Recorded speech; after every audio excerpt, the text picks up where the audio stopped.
Bom, nessa segunda parte da aula, vamos então aplicar o que a gente discutiu de rede de Bravais, começando com a classificação das redes de Bravais.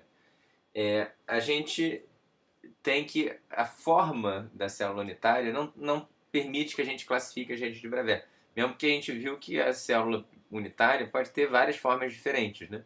Então, por exemplo, essa forma de um paralelogramo aqui, que é uma célula unitária possível, ela não captura as simetrias dessa rede, que é uma rede quadrada, né? Ou seja, é, essa rede tem todas as simetrias que o quadrado tem. Então, se você pega um plano aqui, por exemplo, passando pelo centro dos quadrados, você tem que, reflexão com relação a esse plano, vai ser uma operação de simetria, porque você vai levar a rede nela mesma, né? Então esse ponto, por exemplo, é levado nesse ponto. Esse ponto é levado nesse.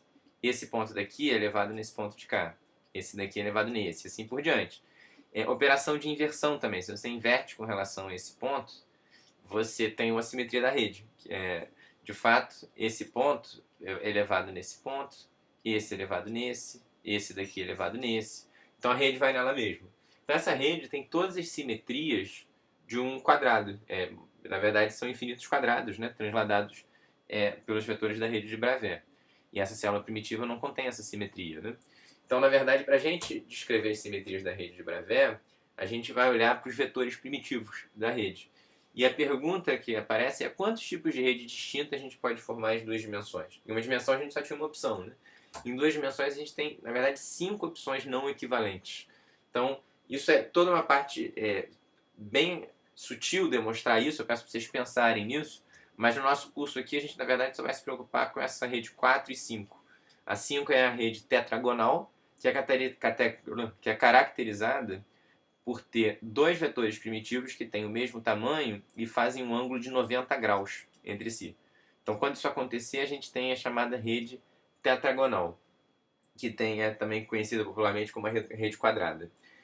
A outra rede que é importante para a gente é a rede hexagonal, que é a rede na qual os vetores primitivos têm o mesmo tamanho, mas fazem um ângulo entre si de 120 graus. Então, nota que, de fato, as simetrias da rede 4 e 5 são diferentes.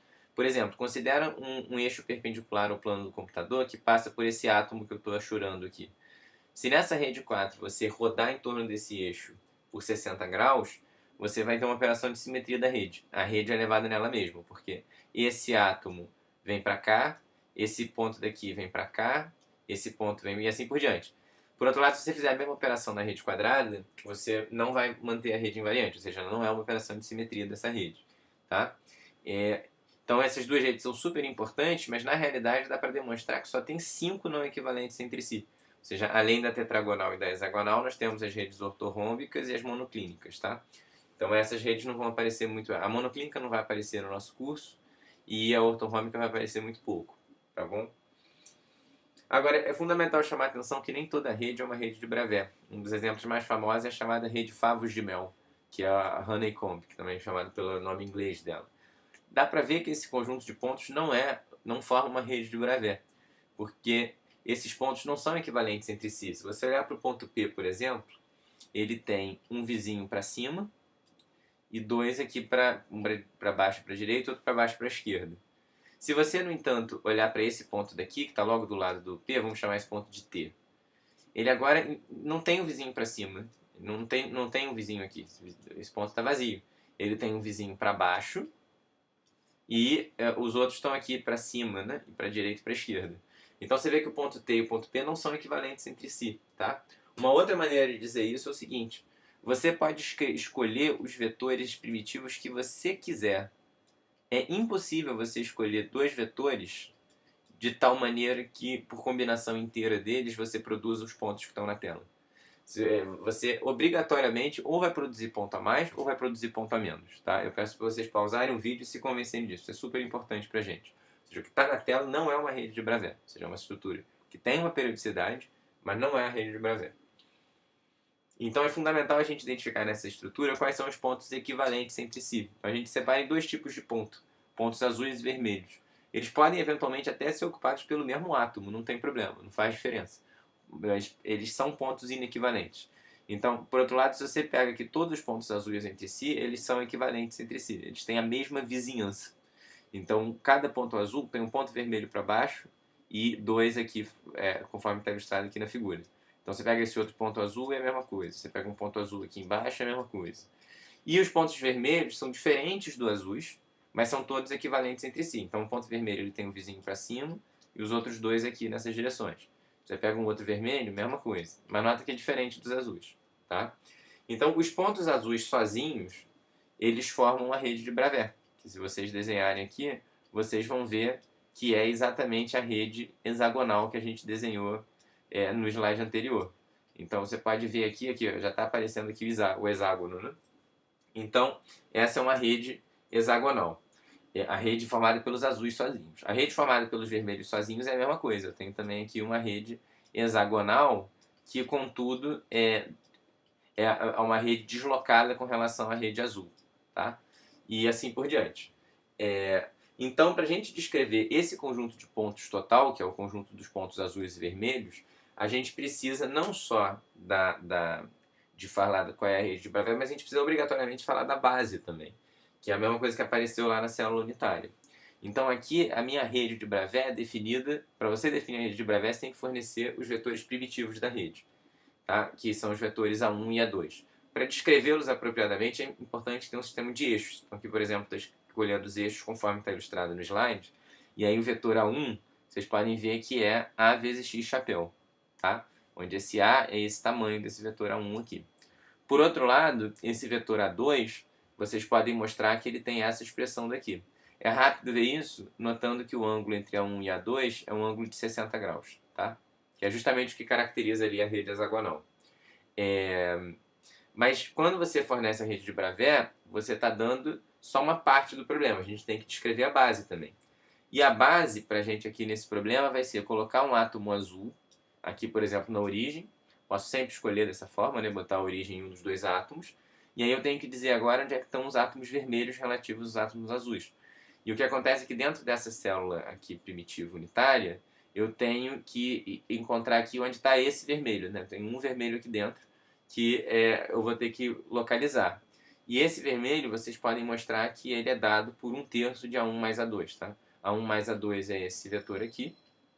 Então o vetor vermelho está em 1/3 dessa diagonal toda. Peço para vocês pausarem o vídeo e mostrarem isso. Então agora eu descrevi o meu cristal completamente. Eu forneci qual é a rede, é uma rede de Bravais, e estou dizendo qual é a base, que é uma base, nesse caso, formada por dois átomos. Por dois átomos que podem ou não ser iguais. Uma maneira equivalente de fazer a mesma coisa, lembra que existem infinitas células primitivas, eu dar a célula primitiva que está indicado aqui nessa linha tracejada, tá certo? Então, quando você faz isso, é uma maneira equivalente, agora você vai ter a sua base vai ter novamente dois átomos. Antes um dos átomos estava na origem, agora não estão mais. Um está aqui nessa distância, 1/3 de A1 mais A2, e a outra está em 2/3 de A1 mais A2, ou seja, é equivalente ao que a gente tinha antes.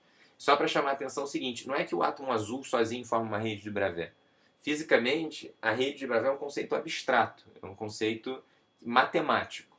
E aí a rede de Bravais aqui corresponde justamente a pontos abstratos. Por exemplo, são esses pontos pretos que estão ilustrados aqui na figura. Eles formam uma rede de Bravais. Eles formam uma rede de Bravais que é a rede de Bravais hexagonal. Então, quando eu tenho agora os pontos da minha rede de Bravais, eu posso definir os meus vetores primitivos, que é o A1 e o A2. Dado uma célula primitiva, por exemplo, essa célula pontilhada, eu tenho que dizer o que está dentro dessa minha célula primitiva. E aí eu tenho que dar a base, ou seja, eu digo que tem um átomo aqui mais escurinho em 1/3 de A1 mais A2 e um mais clarinho em 2/3 de A1 mais A2. A partir do momento que a gente tem a célula unitária e tem a base, agora a gente pode construir a rede. Se você transladar isso ao longo do vetor A1, você vai ter aqui uma nova célula unitária, transladou por A1, você vai ter aqui outra, e assim por diante você preenche dessa maneira a sua rede completamente. Tá? Então, como sempre, é isso que eu quero frisar bastante na aula de hoje, o cristal é a rede de Bravais mais base. Nota que tem vários exemplos físicos que caem exatamente nesse exemplo que a gente está descrevendo aqui. O caso mais famoso é o grafeno, em que todos os sítios são preenchidos por átomos de carbono. Então, nota que são todos do mesmo átomo, tudo é carbono. No entanto, essa rede não é uma rede de Bravais. A gente tem dois átomos de carbono inequivalentes, né? E a rede vai ser, portanto, translações desses dois átomos ao longo das redes de Bravais. Aqui a gente tem um outro exemplo, que é o chamado HBN, né? Que é o nitreto de boro hexagonal, que também é um material que se conseguiu isolar a folha bidimensional dele, e tem essa estrutura daqui, em que agora você tem átomo de boro formando aqui uma rede hexagonal, e átomos de nitrogênio também formando uma outra rede hexagonal, tá certo? Aqui tem um outro exemplo. Nesse caso, a base tem 5 elementos. Eu peço para vocês pausarem o vídeo, tá? Descreverem esse cristal e encontrarem qual é a base dele. Agora você vai ter que dar vai ter 5 elementos na base, tá? E assim por diante. Queria aqui encerrar essa segunda parte da aula fazendo uma digressão super importante. Nota que isso aqui é bem mais geral, essas descrições, do que essencialmente apenas uma rede formada por átomos. Então aqui tem um quadro do Escher que tem uma periodicidade que você pode encontrar aqui também abstratamente uma rede de Bravais subjacente, só que agora a descrição da base é muito mais complicada, né? Porque não são dois átomos que você vai colocar. Na verdade, tem toda uma figura complicada aqui dentro, né? Então, você teria que... Mas, novamente, se você pega esse quadrado amarelo daqui, quais são os seus vetores primitivos aqui? Você tem esse vetor daqui e esse vetor daqui. Se você translada por esses vetores, você vai obter a sua rede inteira, se você vai transladando por esses vetores, tá? E aqui tem o exemplo também de uma célula que é unitária, mas não é primitivo. Tá? Então a base aqui é muito mais complicada de descrever. Uma outra coisa importante é que tem sempre uma dificuldade que aparece nesse ponto, porque a linguagem que a gente usa em matéria condensada é uma linguagem que veio para a gente da cristalografia, e ela às vezes gera uma confusão quando comparada com a linguagem de álgebra linear. Então o que vocês viram no curso de álgebra linear de vocês? Vocês viram que qualquer vetor no plano é uma combinação linear de vetores linearmente independentes, V e U, que você vai definir como sendo a base para R2, para o plano. Então, se você tem dois vetores linearmente independentes, você pode, por combinação linear deles, produzir qualquer vetor do plano. Tá? Nota que o nome que a gente está usando é diferente. O que em álgebra linear a gente chama de base, em matéria condensada não é base, são vetores primitivos. Tá certo? E a ideia é que esses vetores primitivos é o que a gente lá em álgebra linear chamava de base. Por outro lado, o que em matéria condensada a gente chama de base não tem paralelo em álgebra linear. Porque o que acontece é o seguinte, em álgebra linear, dado dois vetores linearmente dependentes, você é capaz de produzir o plano inteiro. Mas a importância da cristalografia é que você consiga descrever o cristal inteiro usando apenas translações por números inteiros. Então aqui não é natural, desculpa, aqui são os números inteiros. Você só pode usar coeficientes inteiros, tá? E aí o que acontece é que as redes de Bravais, por definição, elas são todas preenchidas só por translações inteiras desses vetores primitivos. Por outro lado, às vezes você só com combinações inteiras não consegue produzir o seu conjunto de pontos, tá? Para álgebra linear usual isso não é problema. Você vai dizer, por exemplo, que esse átomo vermelho ele é obtido a partir de A1 e A2 dessa forma, como a gente viu, 1/3 de A1 mais A2. Para álgebra linear não tem problema nenhum você botar o coeficiente real aqui. Mas o importante é que aqui na cristalografia a gente sempre usar somente números inteiros, porque isso sublinha a ideia de uma simetria discreta de translação, que você constrói boa parte da matéria condensada em cima dessa ideia.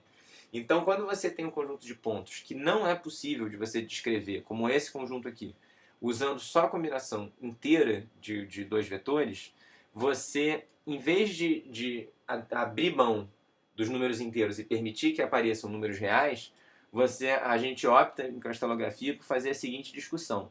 Você encontra qual é a rede de Bravais subjacente, que é varrida por dois vetores só, por combinações inteiras deles, e cria o conceito de base. Base, então, é o que eu tenho que preencher dentro da célula unitária.